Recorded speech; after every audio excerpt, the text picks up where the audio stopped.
Eu acho que eu entrei na vida do audiovisual e da comunicação desde quando eu nasci, assim, eu nunca me vi fazendo outra coisa, né. Obviamente depois que a vida vai passando a gente tem outros horizontes, mas o audiovisual, a comunicação em si, foi entrando na minha vida de uma forma muito natural.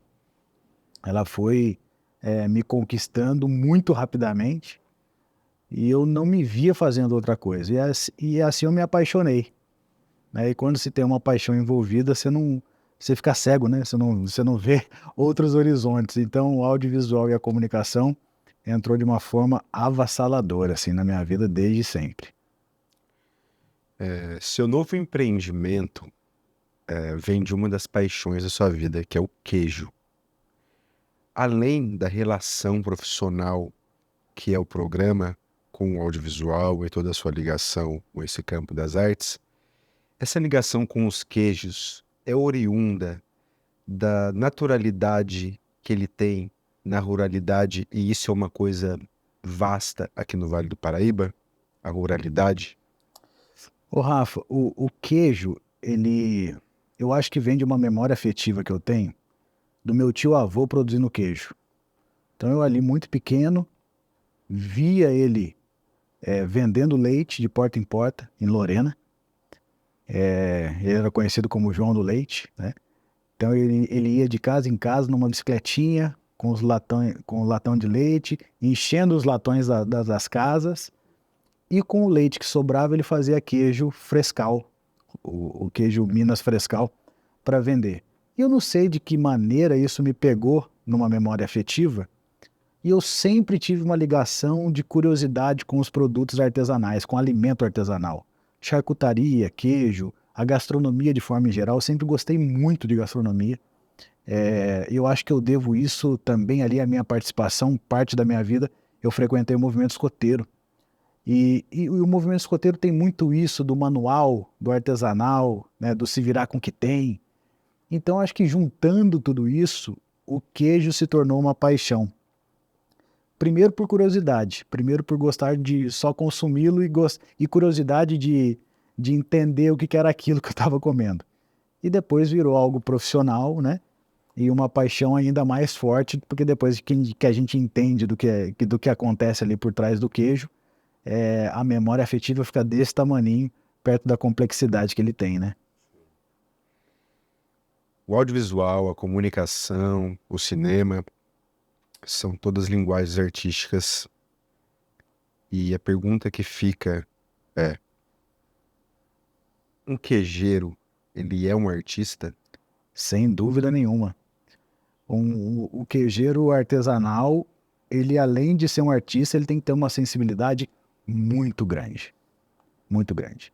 Primeiro que além da sensibilidade, o queijeiro artesanal, ele tem que ter paciência, e é uma coisa que eu não tenho. Eu não serviria para ser um bom queijeiro, porque a minha falta de paciência em esperar o produto ficar pronto, eu ia estragar o negócio. Então imagine você ter que criar um queijo autoral, esperar um ano para ver se o resultado daquele queijo deu certo. Maturar ele um ano, cuidar daquele queijo um ano, e depois de um ano você experimentar e falar assim: não era isso que eu queria. Ou, era isso que eu queria.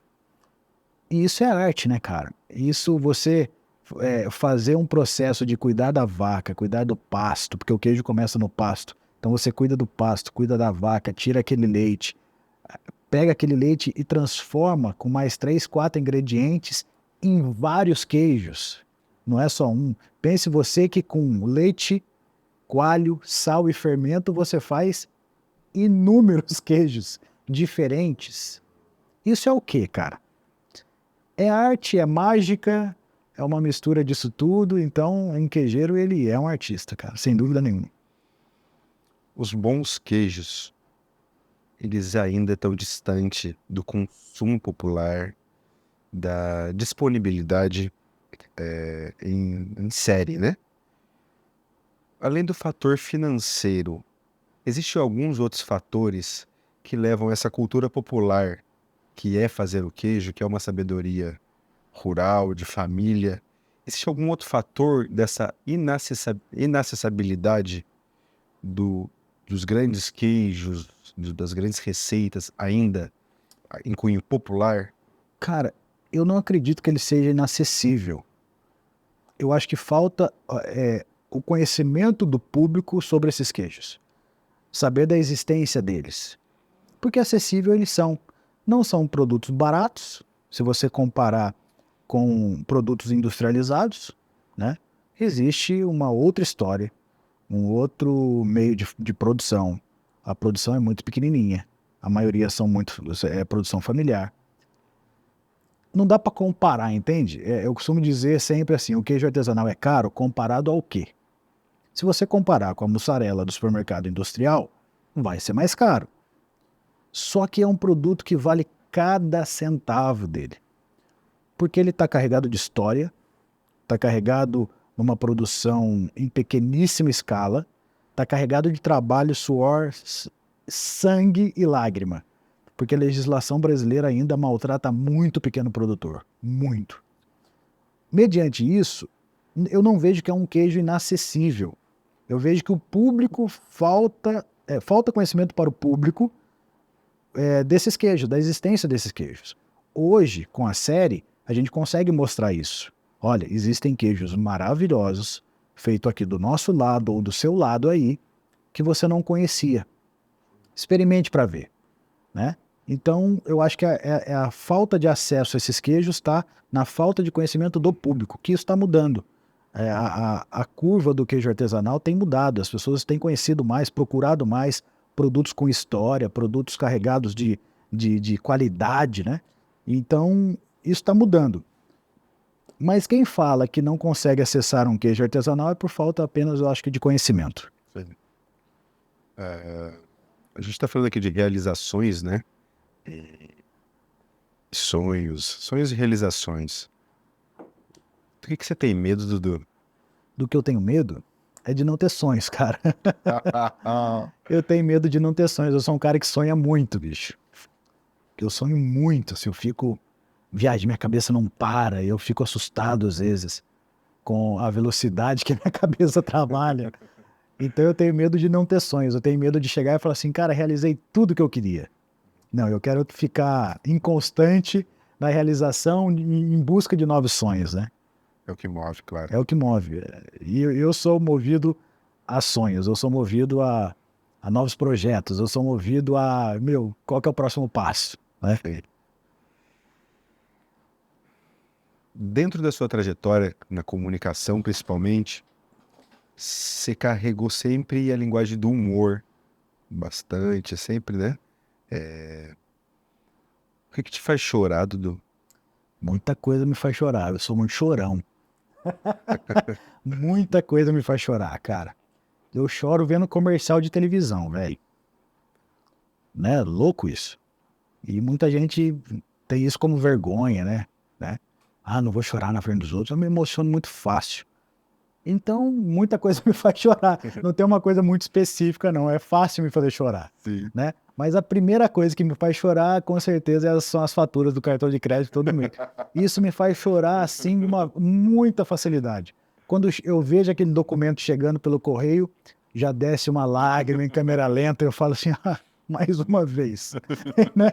Mas muita coisa me faz chorar, por felicidade e por tristeza. Claro. Né? A gente chora por dois motivos, né? Mas eu choro muito fácil. Dentro da locução, continuando, você carrega personas, vozes que você cria. E tem uma relação mais conhecida, que é a sua relação com o Ariano Suassuna, com a voz do Ariano. Com alguma colocação, você poderia trazer aí um trecho pra gente? Na verdade, o Ariano é o seguinte, eu sempre fui muito fã do Ariano Suassuna, acho ele uma sumidade, né? O Ariano sei lá, eu não consigo nem definir o Ariano. Sim. E aí, cara, e a voz dele muito característica, né? Sempre me incomodou no sentido, e o que me incomoda do lado positivo, né? De falar assim, cara, mas é gostoso ouvir o Ariano, apesar daquela voz muito caricata, é gostoso ouvir. Eu passo horas lendo aquelas palestras show dele lá e eu acho uma delícia. E o que me incomodou de fato foi uma entrevista que eu vi dele, Logo que ele foi imortalizado na Academia Brasileira de Letras, a repórter pergunta para ele: Ariano, que maravilha, agora você é imortal. E ele responde: na verdade, eu sou imortal, ok, mas eu queria mesmo ser imorrível. E eu achei aquilo genial, aquela resposta, né? Eu queria ser imorrível. E aí, cara, em uma ocasião, eu precisei fazer um personagem num programa de rádio que eu apresentava, que era um velho, era uma voz velha. Eu falei, cara, é o Ariano, né? Então eu fazia a voz dele, né? Mais como uma homenagem do que qualquer outra coisa. Mas não deu muito certo, porque o personagem não tinha nada a ver com o Ariano, né? Mas a voz era essa, e eu tenho muita facilidade de fazer voz envelhecida, né? Então, de fazer uma voz assim, carregado com o sotaque dele, então é uma coisa mais fácil. Então, é por isso. Aí todo mundo que vive próximo e fala, o Ariano, faz o Ariano, imita o Ariano, não sei o quê, virou uma brincadeira entre amigos, né? Quais são as suas influências na construção do Prado que eu tô vendo aqui na minha frente hoje, aqui no Vale do Paraíba? Cara, eu tenho várias influências e as minhas grandes influências são daqui mesmo, assim. Além de influências, gratidão por aprender muito com essas pessoas, né?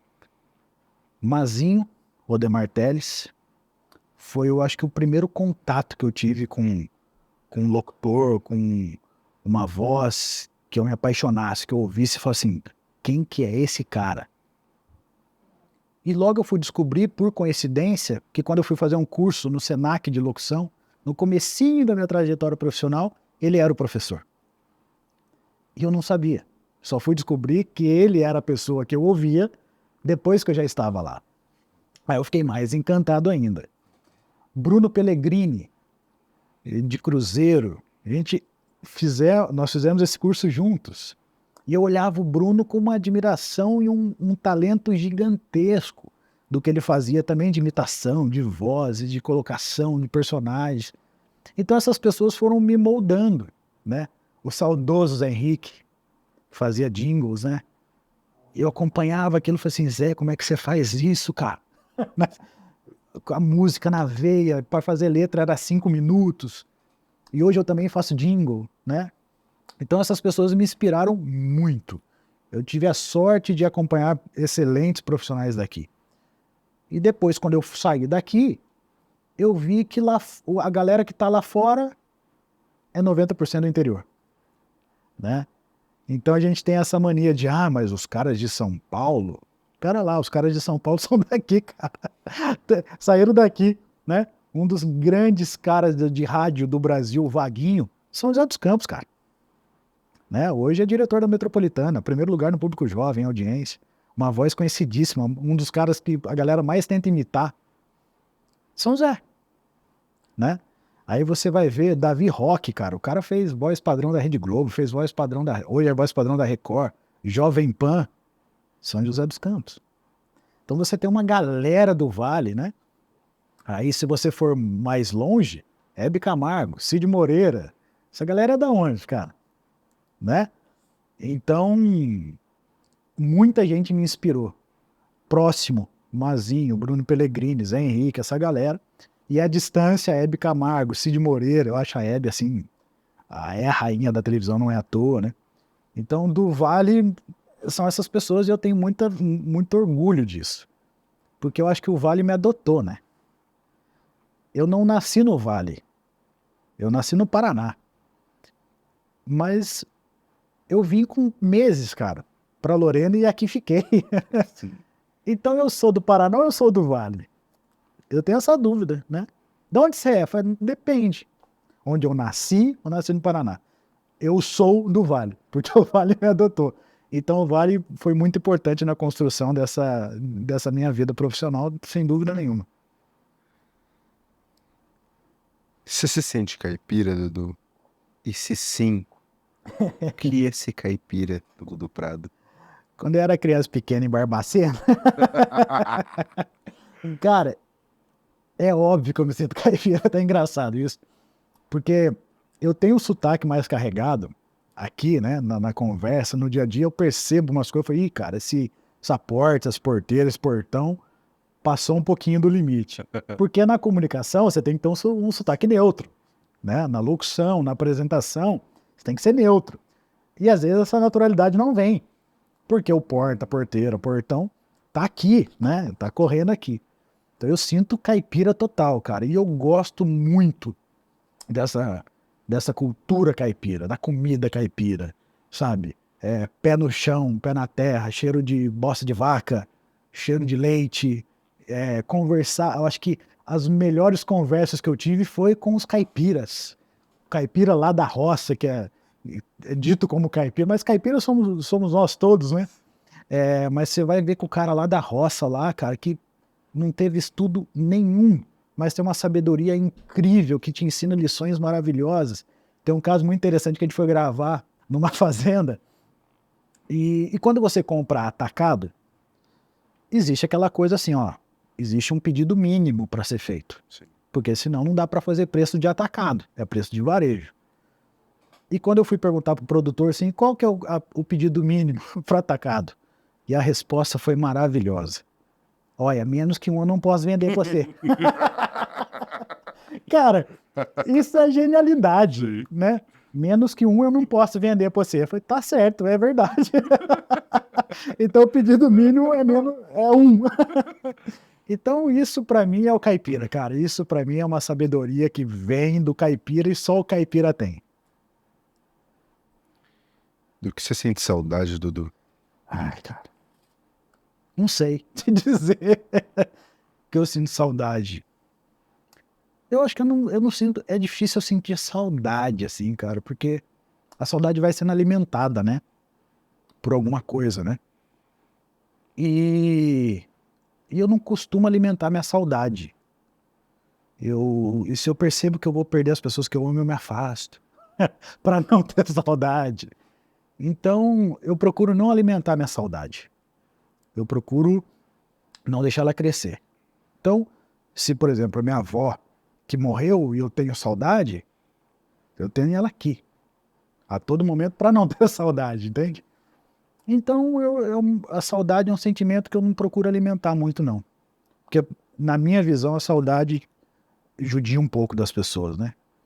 Então, eu não tenho tempo de ficar sendo judiado, não. Então, eu deixo a saudade um pouquinho de lado e não procuro alimentá-la. Quem é Dudu Prado? Cara, eu tenho visões de dois Dudus. O Dudu profissional, que busca sempre a perfeição, busca sempre entregar mais do que eu prometo, que é muito exigente, muito detalhista, muito crítico comigo mesmo. E eu tenho o Dudu, brother, parceiro, fora do profissional, que sou fiel e honesto e parceiro quando precisa ser. Vou te cobrar quando precisa te cobrar pelo seu bem, né? Dos amigos próximos. E não vou ser tão exigente quanto eu sou profissionalmente na minha vida pessoal. Porque eu sou uma bagunça, cara. Minha cabeça fica a milhão em vários, em infinitos projetos. Então eu sou uma bagunça organizada profissionalmente e uma bagunça desorganizada pessoalmente, que os dois acabam se completando, né? Quando eu analiso, como é que o Dudu tá hoje? Eu era um cara, Rafa, que era para dar tudo errado, cara. Eu nunca gostei de estudar, para mim, o jeito que tá bom. E a minha infância foi sempre desmotivada, até por professores, de falar, você vai catar lata, moleque. Você não serve para nada. Eu falei, mas não é possível. E aí meu pai falava estuda, eu entendi estúdio, e aí ficou aquela confusão na cabeça, foi para alguma coisa que tem que servir. E quando eu me encontrei com a comunicação e com o DJ, antes de tudo eu fui DJ, eu acho que foi o primeiro contato com a comunicação, com música, era ser DJ.